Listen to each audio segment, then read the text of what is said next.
Hey guys, welcome back to We Watch Movie. I am Mike, and this is a celebration of 20-year-old horror movie, Bruce Willis's Hostage. That's right, I said horror movie. Now before you start jabbing your goddamn fingers into your keyboards to yell at me that this isn't a horror movie, you shut your mouth when you're talking to me, okay? You shut your mouth when you're talking to me.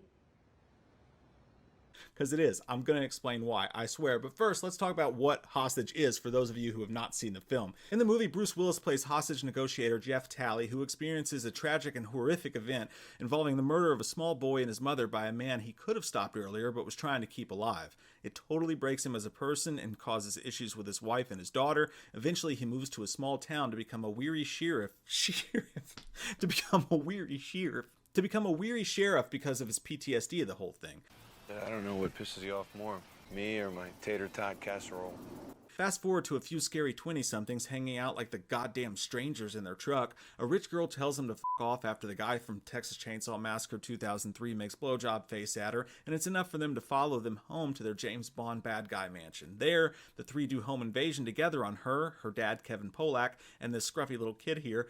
I will mostly leave the plot alone there because that's part of the fun, is where this goes, and it goes some crazy places. But yeah, there's a lot. So first off, why is this a horror movie? It's the cinematography, A. If you're a fan of mid-2000s horror movies, or ones that skirt it, like movies like Running Scared, Paul Walker's Running Scared, or the bevy of nasty, unrated-esque remakes that came out. There's High Tension, movies like that. Last House on the Left, specifically, the remake of that movie. The Hills Have Eyes, the remake of that movie. Films like that, even the Hitcher remake, it's got Platinum Dunes just written all over it, in the way it looks so gritty, the way it's filmed, all of it. It's just, this looks like one of those films, easily. It's like it was an action drama movie just begging to be a part of the mid-2000s unrated horror craze. And side note, there's a little bit of Hitchcockian stuff going on here too, with the opening of the film or the way that a camera will swoop over a mansion. The second reason Hostage feels like a horror film to me is the home invasion element of it all. Our three initial assholes would have fit perfectly into a fear movie. In fact, one thing that goes unmentioned is just how frightening of a home invasion scene Mark Wahlberg and his goons pull off in that film.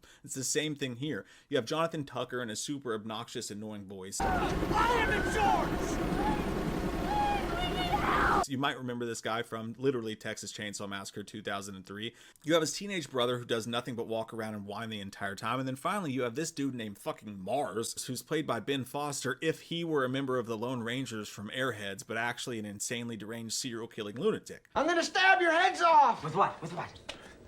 With my dick! There's some eye-rolling moments when it comes to Mars' character for sure, but also there's moments where he's kind of makes you feel uncomfortable, like Jake Gyllenhaal in Prisoners, and he does a pretty good job in those moments. There's also some panic room moments as well in this film, because Kevin Polak is rich as fuck, and his house is this gigantic fortress. At one point, like, all the shutters and stuff shut down, and John McClane, Bruce Willis, is in the woods, and he's like, Fucking rich people. just kind of throws you back to Die Hard, which this kind of feels like a horror Die Hard in a way. And one of the main ways Hostage feels like a horror film is just in how mean it treats its characters in its deaths. For Christ's sakes, the movie opens up with the scene that really scars our main character, and it's dark, man. You see this family killed, and they don't even shy away from the little kid and what happened to him. I mean, they really hone in on it, and this garners an insane reaction from Bruce Willis's character and from Bruce Willis's acting.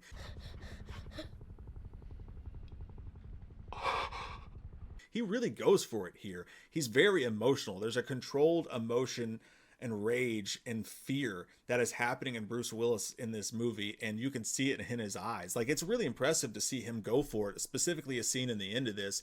You really usually don't get that kind of visceral emotional acting from later in Bruce Willis's career, and he did great here. But yeah, the kid in the beginning is nuts. There's a scene where a main character goes home and their dog is just laying there dead on the floor, and the movie's so mean it just kind of moves right past it. It's mean like that. Not just that, there's a death of a cop later in the film that's just really cold-hearted, that feels like something out of a horror movie like Last House on the Left. The way the villains will fuck with and the things that they'll say, it's just kind of extra mean. It's got that horror-esque, again, home invasion, almost funny games-ish, nothing goes that hard, but that kind of meanness to it. Bang.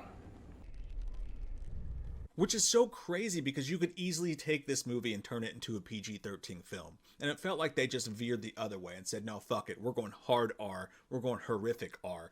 And that makes this scarier and more gnarly than most of the Blumhouse films I've seen in the past couple years. And there's another villain that I won't really get into here because it adds to sort of a more spoilery aspect to the story for sure, but there's a character who has like collector vibes to him, mainly in the way that he looks and moves, but his voice, he'll make phone calls and things, and he sounds like Roger Jackson from Scream. Stop, your family is dead. Shut up. They are fucking dead. Shut up. And he's creepy as hell too. But again, whether it's him or Mars as this just creepy serial killer that's obsessed with fire and fucked up shit, the villains here really have slasher fucked up vibes. So yeah, I mean, Hostage is not just a drama action film. It's not just a home invasion film. There's some psychological horror elements that are taking place here as well. They just don't make them like this anymore. That's not to say it's perfect. Like, the film definitely could have taken a little less convolution out of its plot, which also would have helped alleviate the running time a little bit and made it more believable, more important than anything else. That does suspend some belief at certain points. So that could have all been handled, I think, in the writing by taking out some of the convolution of it all. But regardless, the film's massively entertaining. It's got die-hard aspects to it. It's got a great Bruce Willis performance to it.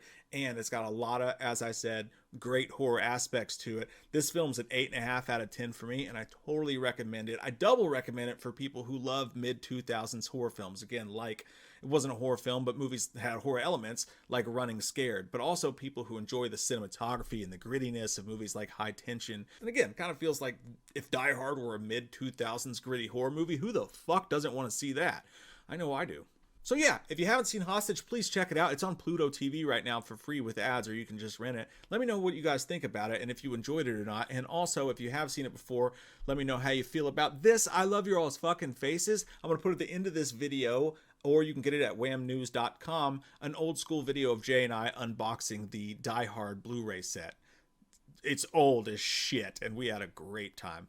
I have a great time with you guys. Please click subscribe if you enjoy videos like this. You know what? The algorithm definitely does not push videos like this forward, okay? So if you really enjoy this and deep dives into older movies and talk about stuff that not everybody talks about, like a 20-year-old movie, then do me a favor, please. Share this video. If you don't want to go that far, click like. That helps a lot. And then we'll be able to hopefully keep doing them, because I love doing them. It's just the algorithm doesn't enjoy us doing them. And I'd like to enjoy doing you. Dude, I enjoy the things that you do with me when we watch movies. I love you. Bye. Let off some steam, Bennett.